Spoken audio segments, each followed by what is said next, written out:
Hello friends, स्वागतम जनाइছো देसी to विदेशी चेनेलলৈ। আজি মই বনালো মালপোৱা আৰু এইবিধ মালপোৱা বনাবলৈ খুবেই সহজ।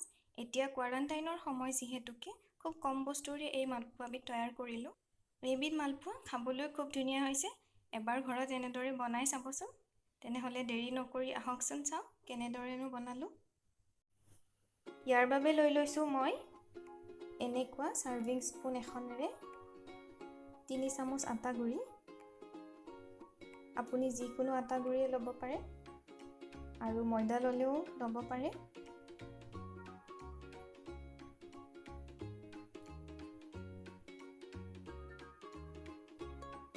3 চামুচ লৈ লৈছো আৰু লৈছো 1 গিলাচ গাখীৰ। গাখীৰখিনি মই 2টা ইলাইচি দি গৰম কৰি লৈছো। আপুনি ইলাইচি পাউডাৰো ব্যৱহাৰ কৰিব পাৰে। আৰু লৈছো এনেকুৱা এচামুচ গুড়ি চেনি। আপুনি গোটা চেনিও ল'ব পাৰে। গোটা চেনিখিনি গৰম গাখীৰখিনিৰ লগত মিক্স কৰি ল'ব। তেতিয়া চেনিখিনি গলি যাব সহজতে। এতিয়া এইখিনি অকমান মিক্স কৰি ল'ম।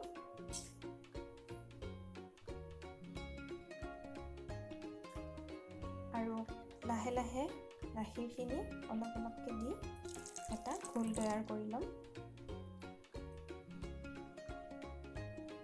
গাখীৰখিনি অলপ অলপকৈ দি দিছো। ঘোলটো যাতে বহুত গাঢ়ও নহয় আৰু বহুত যাতে পাতলো নহয়।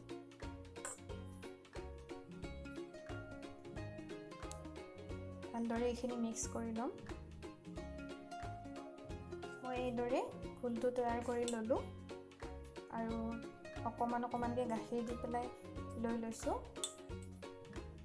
দেখিবলৈ পাইছে ঘোলটো বহুত বেছি গাঢ়ও হোৱা নাই আৰু পাতলাও হোৱা নাই। মালপোৱা জোখাৰে খুব ধুনীয়া হৈ গৈছে। একদম ধুনীয়াকৈ মিক্স কৰি ল'লো আৰু এইখিনি মই 10 মিনিটমান সময়ৰ কাৰণে এনেকৈ ৰাখি দিম। 10 মিনিট সময় হৈ গ'ল। এতিয়া মই ঢাকনিখন গুচাই দিছো আৰু এইখিনি দেখিছে খুব ধুনীয়া এটা ঘোল ৰেডি হৈছে। আৰু পেনখন সামান্য গৰম হ'বলৈ দিছো। পেনখন মোৰ গৰম হৈ গৈছে, সেইবাবে মই ইয়াত ৰিফাইণ্ড অইল অলপ দি দিছো।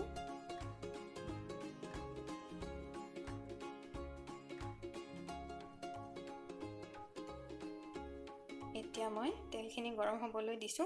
বহুত বেছি গৰম হ'ব নালাগে, অকমান গৰম হ'লে হৈ যাব। তেলখিনি মোৰ গৰম হৈ গৈছে আৰু মই গেছটো মিডিয়াম টু ল' ফ্লেমতে ৰাখিছো। এতিয়া মই অকমান ঘোলখিনি দি চেক কৰি চাম ভালদৰে গৰম হৈছে নে নাই।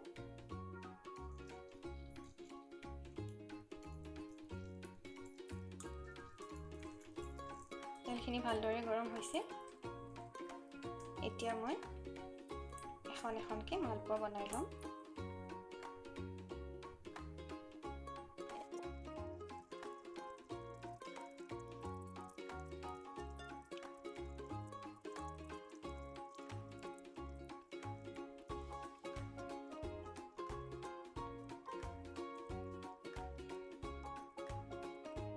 এইখিনি মই দুইটা সাইডে লুটিয়াই ৰঙচুৱা হোৱালৈকে ভাজি ল'ম। মালপোৱাখিনি মোৰ বনাই হৈ গ'ল। মই এইদৰে এতিয়া ৰাখি দিছো। এইদৰে আপোনালোকে পৰিবেশন কৰিব পাৰে যদি মিঠা কম খায়, আৰু যদি এইদৰে নাখায় মিঠা অকমান খায় তেনেহলে মই এইখিনি এতিয়া চাটনিত দিবলৈ লৈছো। এতিয়া চেনিৰ চাটনিখিনি বনাই লওঁ মই।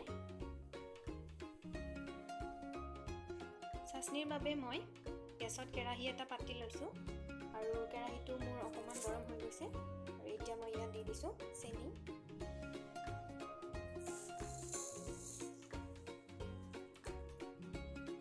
চেনি মই সৰু চামুচেৰে 4-5 চামুচ মান দিছো আৰু ইয়াত অকমান পানী দি দিম। চেনিৰ আধা কোৱান্টিটি 2 চামুচ মান পানী দি দিম।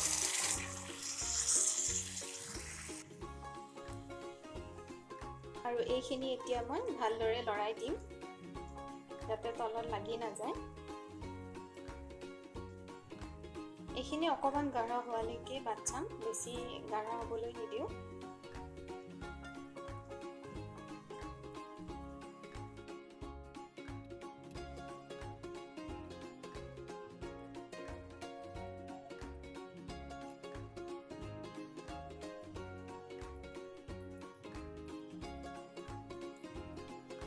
এইখিনি মোৰ হৈ গৈছে। এতিয়া মই ইয়াত এখন এখনকৈ মালপোৱা এনেদৰে দি দিম।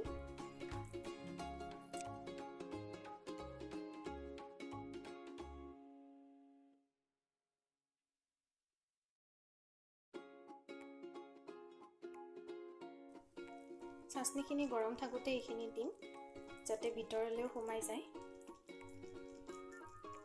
আৰু এইদৰে মই গোটেইকেইখন কৰি ল'ম। গোটেইকেইখন মালপোৱা হৈ যোৱাৰ পিছত মই চাচনিৰ পৰা নমাই এইদৰে প্লেট এখনত সজাই দিছোঁ আৰু ওপৰত অকণমান কাটি লোৱা আলমণ্ডেৰে গাৰ্নিছ কৰি দিছোঁ। দেখিবলৈ পাইছে, দেখাত ইমান ধুনীয়া হৈছে আৰু খাবলৈ খুবেই ধুনীয়া। এইদৰে সহজতে বনাই খাবচোন। আৰু যদি ভিডিঅ'টো চাই ভাল পালে এটা লাইক কৰিব, চেনেলটো ছাবস্ক্ৰাইব কৰিব আৰু কাষতে থকা বেল আইকনটো দবাই দিব। আজিলৈ আহিছোঁ, পুনৰ আৰু এটা নতুন ৰেচিপি লৈ আহিম। ধন্যবাদ।